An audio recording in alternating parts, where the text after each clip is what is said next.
ভাই মোবাইলে ছবি না তুলে খানা খাইতেছে।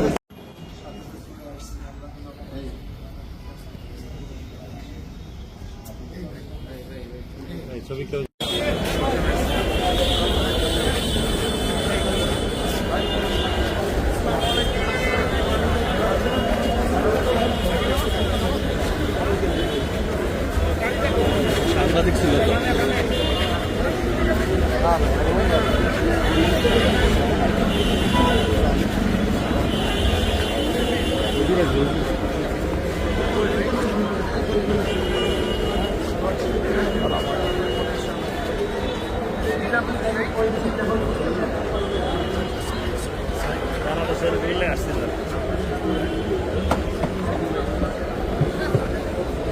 অবশ্যই বিচার হওয়া দরকার এবং আমি সবাইকে অনুরোধ করব, প্রশাসনকে অনুরোধ করব যেন উত্তপ্ত পরিবেশ সৃষ্টি হওয়ার আগেই এটা তদন্তের ভিত্তিতে আসামিদেরকে গ্রেফতার করা হোক এবং বিচারের আওতায় আনা হোক।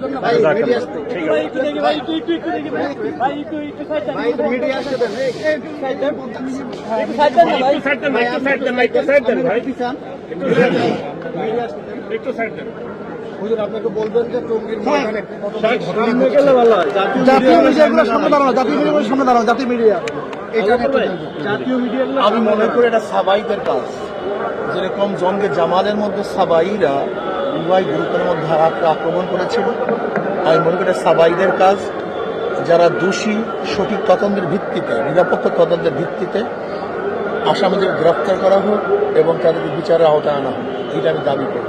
এবং আমি চাই যে সরকার ভূমিকা রেখে এই উভয়ের মধ্যে সমাধানের যে পদ্ধতি আছে সেই পদ্ধতি অ্যাপ্লাই করার মধ্যে সুস্থ তদন্তের ভিত্তিতে সবাইকে সুন্দর একটা জীবনযাপন করার এবং দিনে দাওয়াত দেওয়ার একটা ব্যবস্থা করা। দেশবাসীর মধ্যে কিন্তু আমরা সবাই জানি যে তাবলীগ তারা দাওয়াতি কাজ করে, ইসলাম প্রচারের ভূমিকা রাখে। তো সেক্ষেত্রে এরকম একটা ঘটনা এটাকে মুসলিম সমাজের জন্য, দেশবাসীর জন্য কোনো খারাপ বার্তা দিচ্ছে কিনা? আমি তো আগেই বলছি এটা সাবাইদের কাজ। যেরকম জঙ্গে জামালে উভয় পক্ষ ঘুমিয়েছিল, সাবাইরা রাত্রে উভয় পক্ষের উপর আক্রমণ করেছে, আমি মনে করি এটাও সাবাইদেরই কাজ। এটা ইসলামের দুশ্মনরা এই কাজটা করেছে। এক্ষেত্রে করণীয় কি? করণীয় এটা সুস্থ তদন্তের ভিত্তিতে যারা দোষী তাদেরকে গ্রেফতার করতে হবে, বিচারের আওতায় আনতে হবে এবং সমাধান করতে হবে।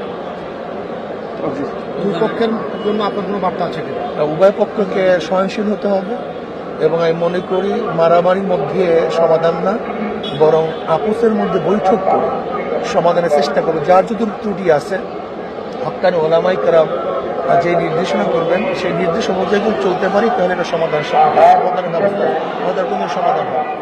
আচ্ছা, এই ঘটনার যে বিষয়গুলো যদি আপনি কি জেনেছেন এই তথ্য?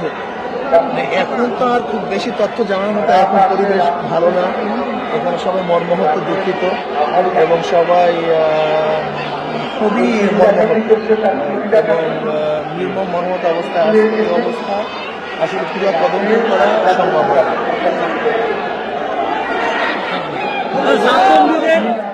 তারা যে এই কার্যক্রম বর্ণনার মধ্যে তাদেরকে বলা হচ্ছে, আপনারা কি মনে করছেন আসলে? নিহত হওয়া, শহীদ হওয়া, আমি বলছি যারাই দোষী তাদেরকে বিচারের আওতায় আনা উচিত, যারাই দোষী তাদের। আমরা সবাইকে ধন্যবাদ।